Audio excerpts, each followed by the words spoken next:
Oui, bonjour. Donc, voici. Ça ressemble à ça. Ça fait... C'est ma fondation philanthropique. J'avais commencé ça il y a quelques années. Euh, là, c'est une version, ça va être la version définitive pour l'instant parce que bon, je suis pas sûr que je vais avoir le temps de l'augmenter. Il y aurait tellement eu de choses à dire davantage. Comme là, je pensais à ce que je vous dirais maintenant. Puis j'ai pensé qu'il y a une section référence dans mon document. Et il y a les gens qui m'ont influencé dans ma pensée ces dernières années. Puis j'ai oublié une personne que je vais vous nommer maintenant. Donc, parce que bon, je cherchais une approche euh, pour vous parler maintenant. Puis je pensais à Bishop Larry Gators. C'est un noir, c'est un afro-américain. Il a, c'est un pasteur, bishop, comme dans évêque, Bishop Larry Gators, Global Spiritual Revolution Radio. Je l'ai rencontré par l'entremise de Jason Goodman, qui est sur YouTube. Donc, ils font des émissions ensemble. Jason Goodman, c'est un genre d'animateur. Il reçoit souvent une personne, parfois deux. Il fonctionne. Il fait du direct, il fait des lives. Ouais, bon, excusez. Donc, qu'est-ce que je veux vous dire au sujet de Bishop Larry Gators?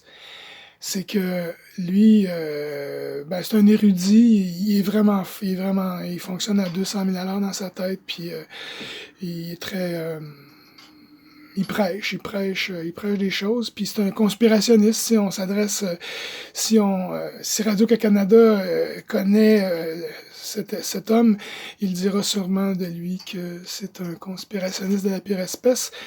Donc, qu'est-ce que je veux vous dire à son sujet, entre autres, c'est que lui, dans une série qu'il a faite avec Jason Goodman, il a parlé de Boule Society, la société Boule, B-O-U-L-E.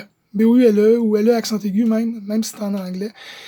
Donc, c'est le 10% des Noirs qui ont du succès. C'est une société secrète, littéralement, comme plein d'autres, comme les francs-maçons, comme les Skulls and Bones, comme, voilà.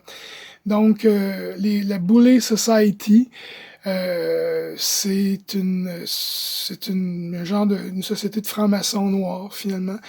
Puis, donc, il y a le 10% des Noirs qui ont du succès, qui sont en haut de la pyramide du pouvoir noir, si on veut. Ils sont des rappers, ils sont des chanteurs, ils sont des vedettes d'Hollywood, ils sont des joueurs de football, de baseball, en tout cas, vous voyez le genre. Donc eux, ils sont millionnaires, ils se prennent avec des gros chaînes d'or dans le cou, des gros chaînes en or dans le cou. Puis voilà, donc ils sont le modèle, ils sont un modèle pour le 90% qui sont en dessous, voilà. Mais ils sont là dans le fond. Si on les regarde, si on observe, qu'est-ce qu'ils font ces gens-là? Ils sont vraiment contrôlés. Ils sont contrôlés par leur maître. Ils ont, en tout cas, c'est le discours de Larry. Donc ces gens-là sont contrôlés pour rester. Ils sont contrôlés par la pyramide, puis ils montrent, ils appellent ça du buck breaking. Okay? Buck breaking, là, c'est dans le temps des esclaves, dans le temps des plantations, là, les démocrates, les plantations. Ils prenaient l'esclave le plus fort, hein, ils prenaient le taureau, puis ils se mettaient, ils prenaient le nombre de personnes qui s'apprenaient, puis ils le brisaient. Il le torturait, il montrait qu'il était pas si fort que ça, et voilà. Donc, c'est ça. Donc, ces gens de la Bully Society-là, ce 10% qui est en haut de la pyramide des Noirs, ben, on les, euh, il y a toutes sortes, devant les 90%, on leur fait subir d'une manière voilée, mais pas tant que ça, des affronts, des humiliations. En tout cas, bref, vous regarderez l'œuvre de Bishop Larry Gator. C'est vraiment très intéressant. Je peux pas vous raconter ça. Là. Ça fait déjà 5 minutes que je vous parle, puis je voulais faire ça court. Bon, alors, l'important là-dedans, c'est ce que je veux vous dire, c'est que moi, je suis sur le carreau depuis 5 ans. Puis donc, ce que je vous explique tout ça dans mon document que j'ai publié cette nuit, mais bon, semble-t-il qu'il y a des problèmes. Là. J'ai dû créer un groupe privé, puis là, ben, le groupe est privé, donc j'ai créé ce groupe-là à partir d'une page que j'avais créée précédemment. Puis là, si je comprends bien, ben, seulement que les fans récents de cette page-là peuvent recevoir des invitations au groupe privé. Bon, en tout cas, bref. Puis pourquoi j'ai choisi ce groupe privé-là? Ben parce que c'est le seul moyen que j'ai trouvé pour télécharger ce document-là en format PDF. Mais bon, je vais trouver un moyen, mais pour l'instant, vous n'êtes pas capable de le voir. Mais voilà. Donc, ça, c'était la parenthèse du document. Mais, donc, dans ce document-là, que vous allez voir bientôt,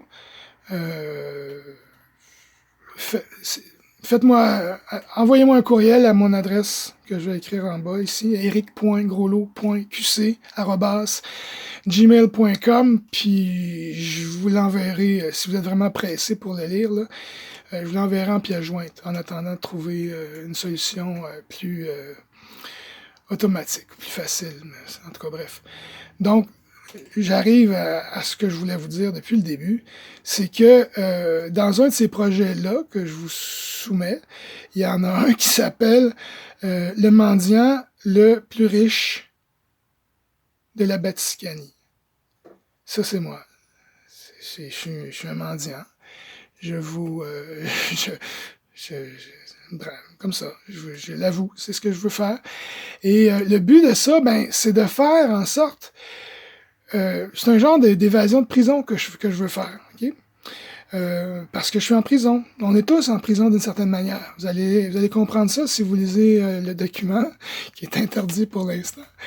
Vous allez comprendre qu'on est tous dans une prison. Puis moi, ben, j'ai réalisé que je suis dans une prison. Puis ce que je veux faire, c'est m'évader. Puis avec votre support, ramasser plein de cash, puis acquérir du territoire, puis l'utiliser pour vous libérer à votre tour. Donc, comme je disais, au sujet de la Bully Society, moi, je veux être un de ceux qui va réussir à sortir parce que bon, j'avais oublié de dire, Bishop Larry Gators, il dit que le 90%, c'est un genre de... C'est le contenu d'un baril de crabe que le 10% empêche de sortir du baril. Parce que bon, c'est ça. Donc, il se trouve à payer, à favoriser d'une certaine manière un 10%, mais en s'assurant que ceux-ci vont jouer le rôle de gardien de prison pour garder les 90% dans le fond bien dans le fond du baril. Alors moi, tout ça pour vous dire que c'est une métaphore, c'est une proposition, c'est une image que je vous fais, c'est que moi, donnez-moi faites, comment on appelle ça, là, vous savez, on met les mains comme ça, puis la courte échelle, bon, donc aidez-moi à sortir du baril, puis moi, à mon tour, je vais vous aider à me suivre. Voilà. C'est clair? Je vous aime. Merci. À bientôt.